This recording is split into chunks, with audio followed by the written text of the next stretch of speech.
Fomos consolados para consolar. Bendito seja o Deus e Pai de nosso Senhor Jesus Cristo, Pai de misericórdias e Deus de toda consolação. É Ele que nos conforta em toda a nossa tribulação para podermos consolar os que estiverem em qualquer angústia, com a consolação com que nós mesmos somos contemplados por Deus.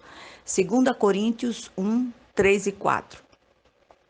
As palavras desta epístola são consolar e encorajar. Essas são palavras-chave aqui.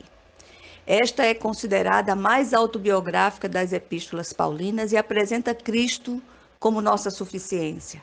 O apóstolo Paulo escreveu aos cristãos de Corinto por vários motivos, mas gostaria de destacar o propósito de consolar aqueles que se encontravam abatidos. No texto todo, de 3 a 11, Paulo traz palavras de ações de graças e de conforto aos irmãos que atravessavam dificuldades, partilhando com eles a sua própria experiência.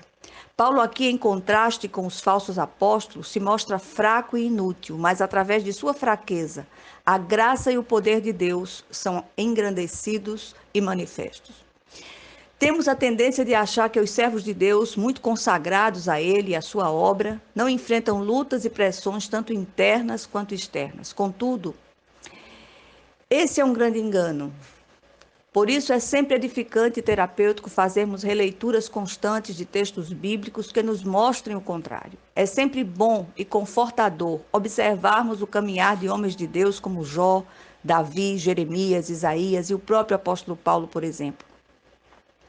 Qual o segredo da vitória de Paulo e dos demais, ao passarem por lutas e pressões externas e internas? Só há uma resposta.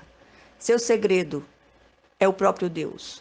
Olhar para Deus, depender de Deus, clamar a Deus, descansar em Deus, se refugiar em Deus. Essa é a grande diferença e o grande segredo da vitória dos escolhidos de Deus. Quando nos encontramos desanimados e prontos para desistir, devemos mudar o foco de nossa atenção de nós mesmos e dos problemas para Deus. O desânimo não faz acepção de pessoas.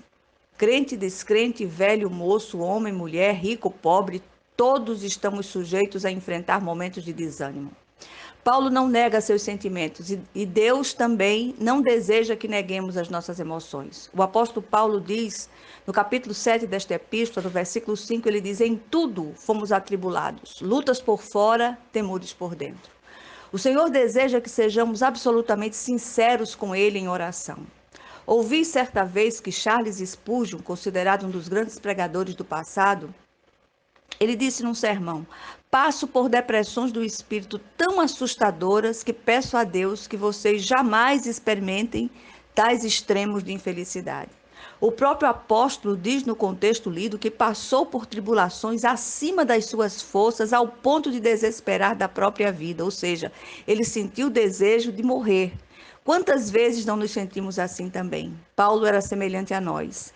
A Bíblia diz que Elias era um homem semelhante a nós, sujeito às mesmas fraquezas. Todos nós estamos sujeitos a atravessar desertos abrasadores. De repente, o que Deus quer com essa luta é trabalhar em nós, em nosso caráter. É quando os estreitos se tornam absolutamente intransponíveis que a hora de Deus é chegada para interferir na situação. Por isso, Paulo recorre às ações de graças e procura trazer à memória o que ele pode dar ânimo e esperança. É precisamente no momento do estreito que precisamos aprender a nos aquietar e nos refugiar em Deus. Só Ele preenche o vazio. A nossa fortaleza é o Senhor, e dele vem o nosso socorro, diz o salmista. Se há algo a ser dito neste momento aos que atravessam estreitos e se acham desanimados não percam Deus de vista. Não podemos perder de vista o que Deus é para nós, o que Deus faz por nós e o que Deus faz por meio de nós, apesar de nós.